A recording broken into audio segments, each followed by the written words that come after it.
This is an L sample answer. Keep practicing to build confidence.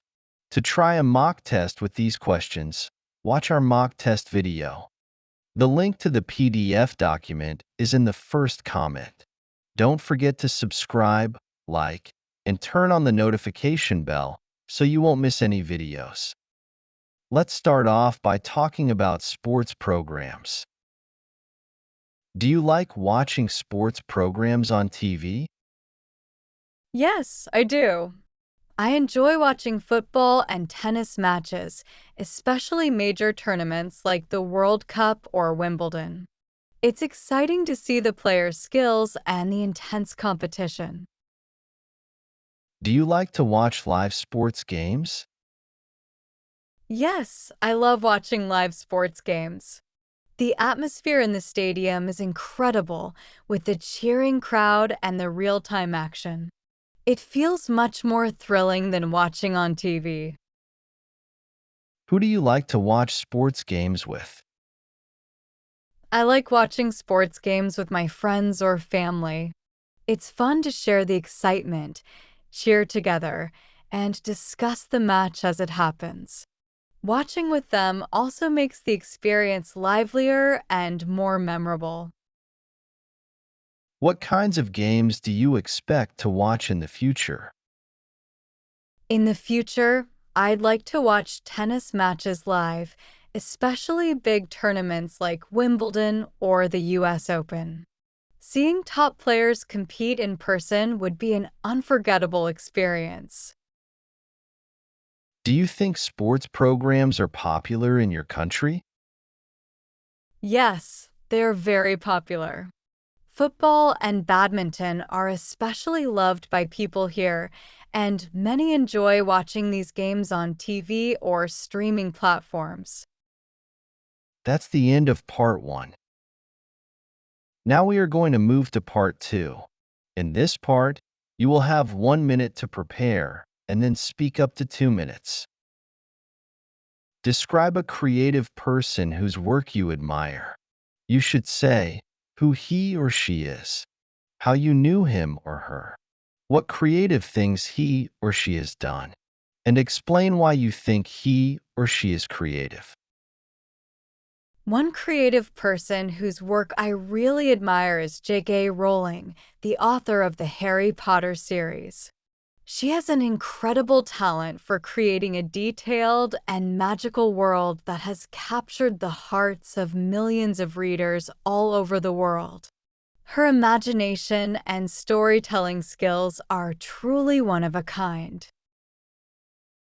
I first discovered her work when I read Harry Potter and the Philosopher's Stone as a child.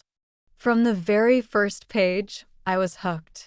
The magical world she created, with its wizards, witches, and Hogwarts school, was unlike anything I'd ever read before. I loved the idea of hidden magic in everyday life and quickly became obsessed with the series, reading each book as soon as it was released. J.K. Rowling hasn't just written books, she has achieved a lot more. She wrote the Fantastic Beasts film scripts, which expand on the magical world she created. In addition to her work in film, she has also been involved in creating stage productions. This has allowed fans to experience her magical world in a completely new way. Outside of writing, she's involved in charity work, supporting children in need. What I admire most about her is how her stories go beyond just being fun to read. They explore themes like loyalty, bravery, and standing up for what's right. Her characters feel so real, and their struggles and friendships are things people of all ages can relate to. That's what makes her such a creative and inspiring person. That's the end of part 2. Now we are going to move on to part 3. We'll continue discussing the topic of creativity. How important is creativity in everyday life? Creativity is extremely important in everyday life because it helps people think of innovative ways to solve problems, express themselves, and improve their surroundings.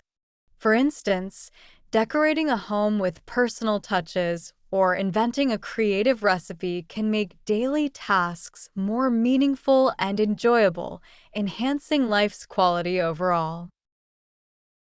Do you think creativity is something people are born with, or can it be developed? I believe creativity is both an innate talent and a skill that can be developed over time. For example, while some may naturally excel in painting or writing, others can improve through practice and exposure to new ideas, like taking art classes or experimenting with different creative hobbies. How does technology influence creativity today?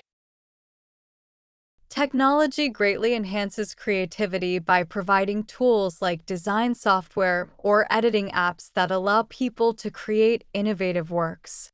For example, photographers can now use editing programs to produce stunning, artistic images. However, it sometimes makes people overly dependent on shortcuts, which might limit truly original ideas. What role does creativity play in solving problems? Creativity plays a crucial role in solving problems because it enables people to think outside the box and find unexpected solutions. For instance, during the COVID-19 pandemic, many restaurants creatively shifted to offering meal delivery kits, which helped them survive and stay connected with customers even during strict rules. Do you think schools do enough to encourage creativity in students? Why or why not? I honestly don't think schools do enough to encourage creativity. They often prioritize exams over activities like art or design. For example, introducing projects such as designing an app or writing short plays would encourage students to think creatively and improve their problem solving and innovation skills. That's the end of the speaking test. Good job.